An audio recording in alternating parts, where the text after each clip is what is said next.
Hello guys, welcome to my YouTube channel alpha beta and gamma, जहां आपको मिलते आए हैं मैथ, साइंस और सोशल साइंस के हर चैप्टर की detail explanation and NCERT solutions.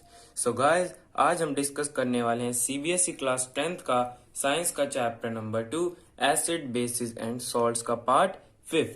अगर आपने इस चैप्टर के फर्स्ट, सेकंड, थर्ड और फोर्थ पार्ट नहीं देखा है तो डोंट वरी, उनका लिंक मैंने आपको डिस्क्रिप्शन बॉक्स में दे दिया है। आज हम डिस्कस करने वाले हैं केमिकल प्रॉपर्टीज ऑफ बेसिस। पिछले पार्ट में हमने फिजिकल प्रॉपर्टीज डिस्कस की थी ऑफ बेसिस एंड एसिड्स। आज हम डिस्कस करने वाले हैं chemical properties. First of all, chemical properties होती क्या है? जैसे देखिए, ये एक पेन है।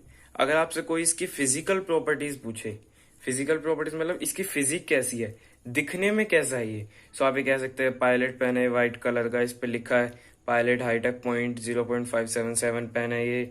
इसका ये ब्लू जेल पेन है, पीछे इसका एक ब्लू कवर लगा हुआ है।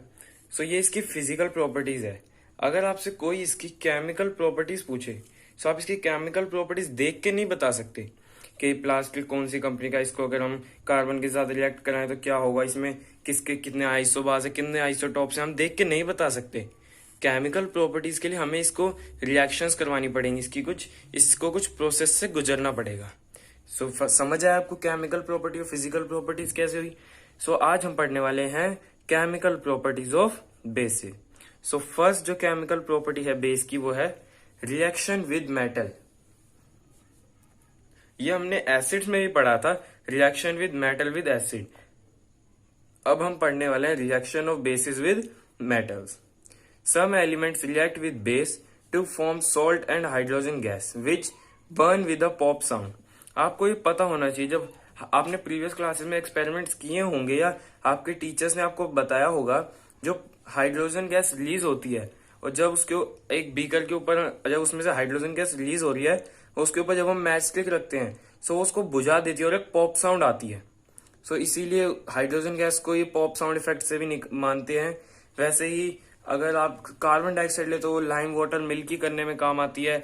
उसको ऐसे हिंट दिए जाते हैं आपको बोर्ड में, जैसे ही आपको हाइड्रोजन नहीं लिखाएगा, the gas which is use in this reaction will determine by pop sound effect. आपको पता होना चाहिए वो हाइड्रोजन गैस है। Reaction of base with metal की कॉमन रिएक्शन है metal plus base is equal to salt and hydrogen gas, जो evolve होगी। मैंने आपको बताया था ये साइन इवॉल्व का है। इसका अगर हम एक एग्जाम्पल ले लेते हैं, जो बेसिस होते हैं उनकी रिएक्शन ही सबसे ज्यादा क्रिटिकल होती है, तो उस पर ध्यान दीजिए।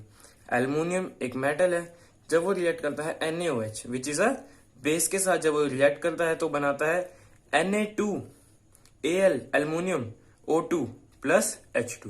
और जो ये जो कंपाउंड बना है इसका नाम क्या है? Sodium aluminate. यही जो बनाना होता है यही काफी क्रिटिकल होता है। काफी बच्चे कंफ्यूज हो जाते हैं कि बेसिस को मेटल्स के साथ कैसे रिएक्ट करे। ऐसे ही जो पहला मेटल है वो लिखेंगे, बीच में इसको रिएक्ट करवाएंगे, और जो लास्ट वाला है मेटल जो होगा, मतलब ऑक्सीजन ही होगा ज्यादातर, बेस है NaOH या KOH ऐसा कुछ भी होगा। O यहां लिखेंगे, और हाइड्रोजन गैस तो रिलीज ही हो रही है, वो तो अलग से लिख देंगे। सेकेंड प्रॉपर्टी जो है केमिकल प्रॉपर्टी है जो बेसिस की, वो है reaction of non metallic oxides with base. Non metallic oxides, metal नहीं, नॉन मेटल होंगे और उनके ऑक्साइड्स होंगे। जो नॉन मेटल होते हैं वो बेसिकली एसिडिक होते हैं। पिछले पार्ट में मैंने आपको बताया था जो मेटेलिक ऑक्साइड होते हैं वो बेसिक होते हैं। React with a base to form salt and water. अब जब नॉन मेटेलिक ऑक्साइड जो है वो बेस से रिएक्ट करते हैं तो वो सॉल्ट एंड वाटर बना देते हैं। कॉमन रिएक्शन क्या है? Base plus non metallic oxide is equal to salt plus hydrogen water H2O।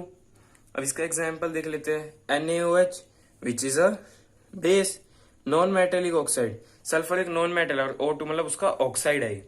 जब ये रिएक्ट करते हैं Na2SO3 प्लस H2 बनता है, ये एक सॉल्ट बना और ये हमारा वाटर बन गया।